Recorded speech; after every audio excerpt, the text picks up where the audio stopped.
Retro Read-Along Records presents The Story of Little Snow White, based on the 1812 original fairy tale by the Brothers Grimm, lovingly retold by Grandma Sue and P.A.I.G.E.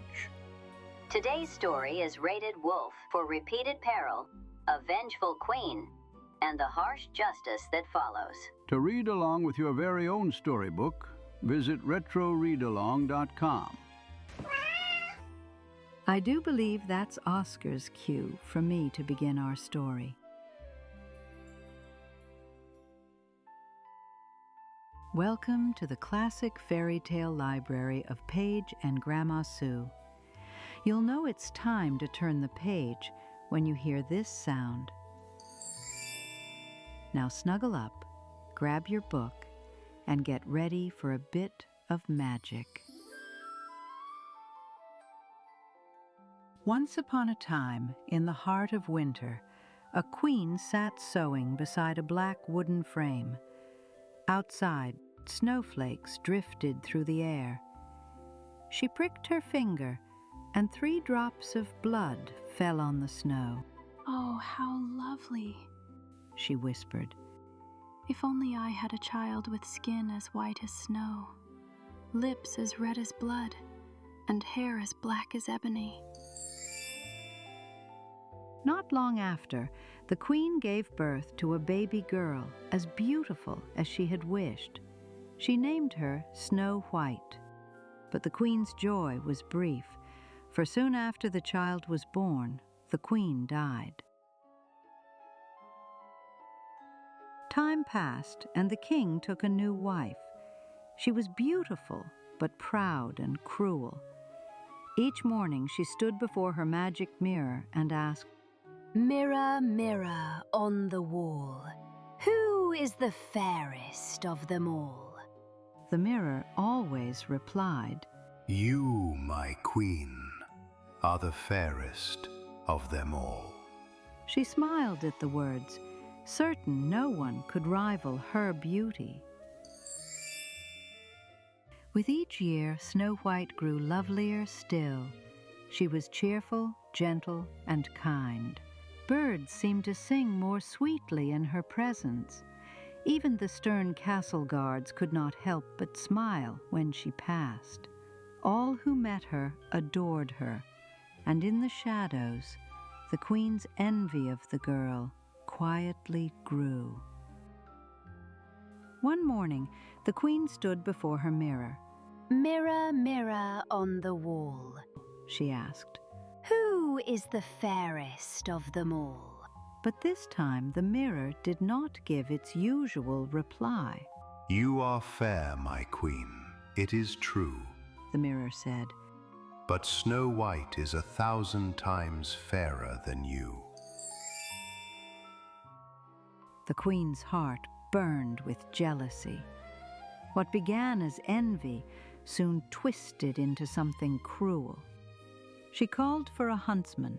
"Take the child deep into the forest, She ordered.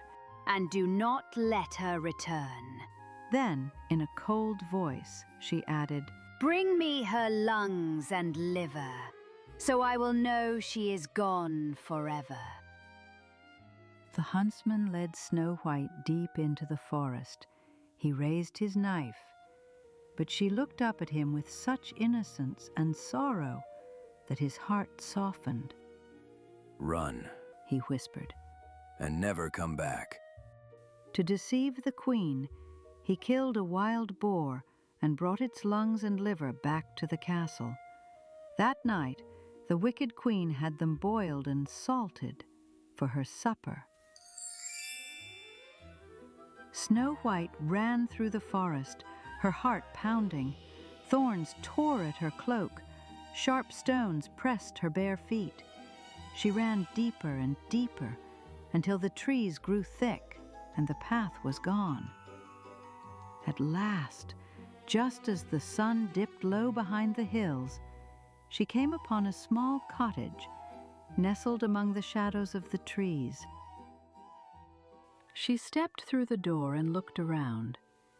Everything inside was neat and small. 7 little plates, 7 little chairs, and 7 little beds in a row. Weary from her journey, Snow White lay down on one of the beds. The pillow was soft, and the quilt was warm. Before long, she was fast asleep. When night fell, the owners of the cottage returned, 7 dwarfs who worked as miners in the mountains. To their surprise, they found a beautiful girl sleeping in their home. They stood quietly, not wishing to wake her. Moved by compassion, they let her rest and decided they would speak with her in the morning. At dawn, Snow White awoke and saw 7 dwarfs looking towards her with warmth and worry. She told them of the queen's wicked plan, the huntsman's mercy, and her flight through the forest. The dwarfs listened with care. Then they said, "You may stay here, if you will cook for us and keep our little home in order." Snow White agreed, and soon grew happy in the dwarfs' company. She kept their home tidy, cooked warm suppers, and filled the cottage with cheer.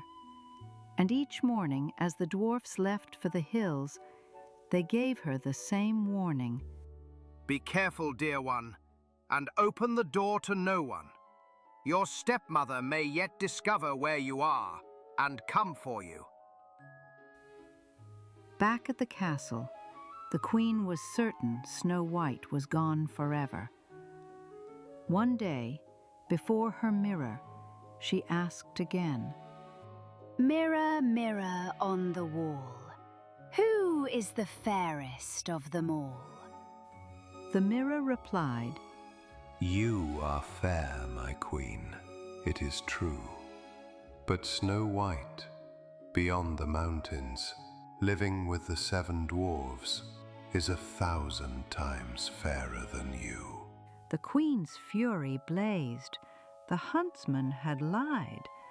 And so she began to plot. Disguised as a woman selling lace, the queen set out to find Snow White. At the cottage, she called out, and Snow White leaned from the window.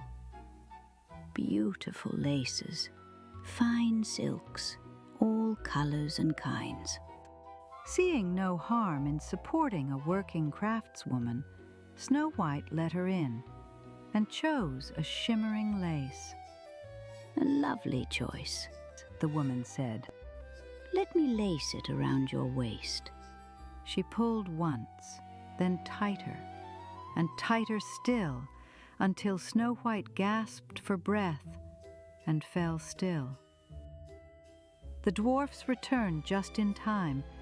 They found Snow White lying still, her face pale. Quickly they cut the lace, and little by little she began to breathe again. "That was no seller of lace," they said. "It was the wicked queen herself. Promise us. You must not open the door to anyone while we are away." When the queen learned her plan had failed, her jealousy grew hotter still. She disguised herself again, this time as a frail old woman selling combs. At the cottage, the old woman's worn and tired look touched Snow White's kind heart. She invited her inside and bought a comb. The old woman smiled and drew it through Snow White's hair. But the moment it touched her head, Snow White collapsed, silent and still once more. Not long after, the 7 dwarfs returned and found Snow White lying silent on the floor. The comb was still tangled in her hair. They pulled it free, and she opened her eyes. She told them what had happened. "It was her again," the dwarfs said. "The wicked queen. Do not open the door to anyone. She is cunning, and what you see may not be what it seems." When the queen learned Snow White still lived, Her rage turned cold and quiet. She swore to finish the girl, once and for all. In her hidden chamber, the queen made a poisoned apple. One side was red, the other white, and both were lovely to behold, but only the red half held the poison. Disguised as a farmer's wife, the queen returned with a basket of apples. I have been warned not to trust anyone, Snow White said from the window. That is wise. The woman replied. We will share just one. I will eat the white half, and you may have the red. Snow White watched her take a bite, and seeing no harm, accepted her half of the apple. The moment it touched her lips, she fell, silent and still. That evening, the 7 dwarfs found Snow White beside the window, the bitten apple near her hand. They tried everything, but she did not wake. Believing she was gone, they wept bitterly. They built a coffin of clear glass and laid her gently inside. In golden letters they carved her name, Snow White, daughter of a king. Day and night they kept watch over her.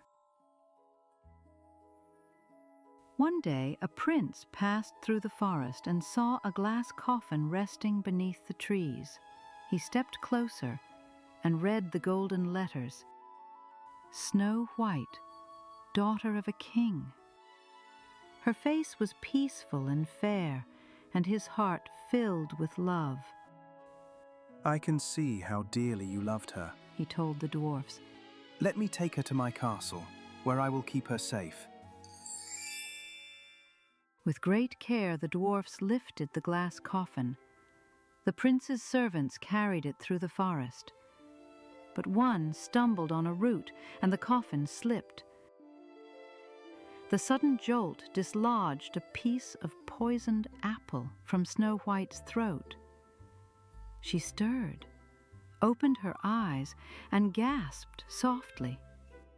Where am I? She asked, looking at the faces gathered around her. The prince stepped forward, his eyes full of wonder. You are safe now, he said. He brought Snow White to his castle, where she was welcomed with joy. Before long, they announced their wedding. Bells rang from the towers, and the kingdom rejoiced. Everyone in the land was invited to the wedding, even the wicked queen, who did not know whose celebration it was. When she arrived and saw Snow White alive and well, she froze where she stood. Rage and fear filled her heart. As punishment for her cruelty, she was made to wear red-hot iron shoes and dance until she died. The end.